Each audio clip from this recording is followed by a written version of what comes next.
What are you talking about? I don't care. 3, 2, 1. Welcome back to the Michigan Business Beat, brought to you on the Michigan Business Network. Chris Holman here, and we are on Mackinac Island for the annual Detroit Regional Chamber of Commerce's Policy Conference, and we grabbed old friend Ned Staebler. Ned, do you know how far we go back? I think it was MEDC under Jennifer Granholm. Oh my Lord, give me a walker. Give me a cane out here. You can use mine. Okay, you thanks. Can use mine. All right, so Ned, you're running TechTown, and you've been there a while now. Yeah, and I'm getting old. Yeah, 8 years at TechTown, 12 at Wayne State total. Wow, that's amazing. So explain to everybody what TechTown is, because we've got a statewide audience. So TechTown is an entrepreneurial support organization, and the name's TechTown, so we help tech businesses, absolutely, but we'll help anybody. You're starting any kind of business, a restaurant, a coffee shop, a barber shop for you, whatever it is, we'll help you start that kind of business here at TechTown. And last year we worked with 858 entrepreneurs. They raised $34 million of extra capital to help grow their business, creating hundreds of jobs, and most importantly, amenities in the neighborhoods and commercial corridors in the city of Detroit. So this is the hard thing, but are you able to track success rates? I mean, if they're around a year, 2 years, in the small business sector, that's really difficult. It is. It's hard. When you're helping them, they're happy to tell you all the stuff that's going on. Here's our revenue. Here's our employee. A year or two down the road, they're like, wait, who are you? What did you do? I don't know. And they're busy. Look, they're entrepreneurs. You're an entrepreneur. It's tough. You're running your business. You're in it 24/7. So it's a little tougher. But some periods, like during COVID, for example, we pivoted to a program called 313 Strong from our old programming. It was very tailored to sort of the cash flow needs in an environment like the unprecedented, pandemic. And I'll tell you, every single business that went through our 313 Strong program, it was only like 40 or so, survived the pandemic, is still open 3 years later. Wow.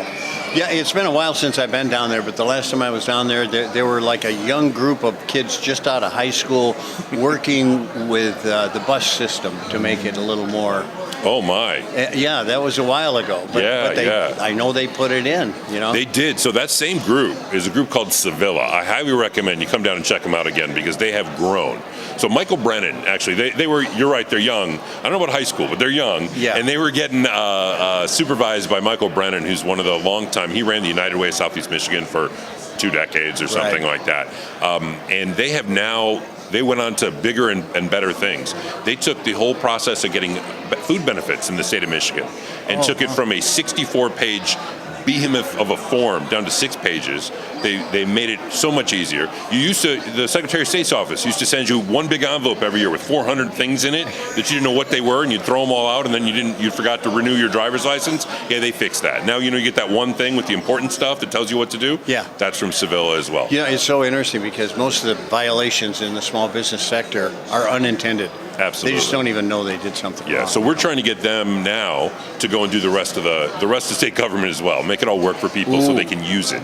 That may be a harder door to get in, but it might be. Although they already did the Secretary of State, they already did HHS. Right. Yep. So I think they got some traction. Yeah. Ran into your dad the other day. He's doing well. He is doing well. He retired. Yeah. He retired. And that's what he said. I'm not sure I believe. He's spending more time traveling and working probably now than he did when he was retired. That's more people need him. This is true. It's a crazy time. Yeah. It's a crazy time. So what's next for you guys? Your funding holding up and all that? Yeah, we've been really fortunate. There's a lot of federal money, a lot of federal grants. We just got a Building Back Better Regional Challenge grant for something called the Global Epicenter of Mobility. We partner with the Detroit Regional Partnership and a whole bunch of other folks in sort of Southeast Michigan. So we put together what we call the Mobility Accelerator Innovation Network. It includes U of M and Wayne State. It includes Invest Detroit and the Michigan Founders Fund and Centropolis, CCS. So a bunch of us got together and we said, all right, how are we going to create no wrong door approach if you're doing something in the mobility industry and tech? We're going to get you in, we're going to see where you are in terms of your technology, and we're going to get you to the right resource to help you grow. We're only up and going for a few months yet, so I can't tell you all the great stuff that's happened, but that's our big project for this year. That is awesome. So what are your clients that come through? What are their big challenges? I know by survey, it's talent. Yep. Now it's inflation. That's creeped up very close. Healthcare is coming back on as a challenge. So we heard from everybody, like everybody else. Inflation was really bad for a year or so there. Yeah. It's easing now for folks. I think the supply chain is easing off a little bit as well. But the real problem, especially on the tech side, talent. They can't hire people. Yeah. And this is the whole focus of this conference, is right? Yes, and what's the and? And I would argue the and is people, man. We need to get more people here. You might not know this. Do you know there are over 300,000 open jobs in Michigan? Yeah. Back I when do we know were that. working with Grand Holman, it was 90,000. Yeah. And yet our workforce today is 300,000 people smaller than it was 20 years ago because our workforce is aging and we're not attracting new, younger people here. So that's the number one challenge for the state right now, and it trickles down directly into our businesses. We don't have enough people here to fill the jobs, which means the growth here is stifled because we can't grow. Immigration reform. Got to I'm have there. that. All right. Give me 500,000 more people. I'll take it. Neil Staebler, always good to see you, buddy. Thanks. Director of TechTown, doing great things in Detroit.